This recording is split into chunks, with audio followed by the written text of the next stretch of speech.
বীর চট্টলা টিভি। আসসালামু আলাইকুম। বীর চট্টলা টিভি থেকে আমন্ত্রণ জানাচ্ছি। আমি তানিশা সুলতানা আফিফা। ১৬ লক্ষ টাকা মূল্যের ৪০ কেজি গাঁজাসহ মাদক কারবারি অ্যালেক্স কাল্লুকে গ্রেফতার করেছে কলাবাগান থানা পুলিশ। রাজধানীর কলাবাগান এলাকা থেকে ১৬ লক্ষ টাকা মূল্যের ৪০ কেজি গাঁজাসহ এক মাদক কারবারিকে গ্রেফতার করেছে ঢাকা মেট্রোপলিটন পুলিশের কলাবাগান থানা পুলিশ। গ্রেফতারকৃতের নাম রকি অ্যালেক্স কাল্লু ২৩। বৃহস্পতিবার ১৫ই মে ২০২৫ খ্রিস্টাব্দ ভোর আনুমানিক ৫টা ১০ ঘটিকায় কলাবাগান থানাধীন ১৫৩/১ ফ্রি স্কুল স্ট্রিট এলাকা থেকে তাকে গ্রেফতার করা হয়।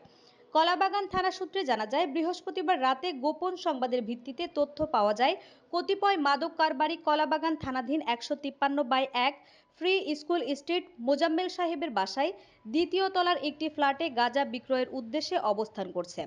এমন সংবাদের ভিত্তিতে কলাবাগান থানার একটি চৌকস দল দ্রুত উক্ত স্থানে অভিযান পরিচালনা করে। পুলিশের উপস্থিতি টের পেয়ে গ্রেফতারকৃত রকি অ্যালেক্স কাল্লুকে ফ্ল্যাটের ভিতরে রেখে বাহির থেকে তালা লাগিয়ে তার সহযোগীরা পালিয়ে যায়। পরবর্তীতে সাক্ষী ও বাড়ির মালিকের উপস্থিতিতে তালা ভেঙে ঘরে প্রবেশ করে রকি অ্যালেক্স কাল্লুকে গ্রেফতার করা হয়। এরপর ফ্ল্যাট তল্লাশি করে কাল্লুর দেখানো মতে ৪০ কেজি গাঁজা উদ্ধার করা হয়। উদ্ধারকৃত গাঁজার আনুমানিক মূল্য ১৬ লক্ষ টাকা। এ ঘটনায় কলাবাগান থানায় মাদকদ্রব্য নিয়ন্ত্রণ আইনে নিয়মিত মামলা রুজু করা হয়েছে। থানা সূত্র আরও জানায়, গ্রেফতারকৃত কাল্লু পেশাদার মাদক কারবারি।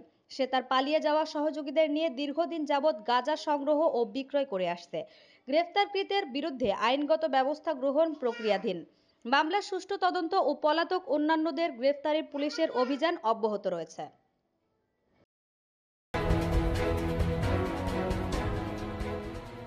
বীর চট্টলা টিভি।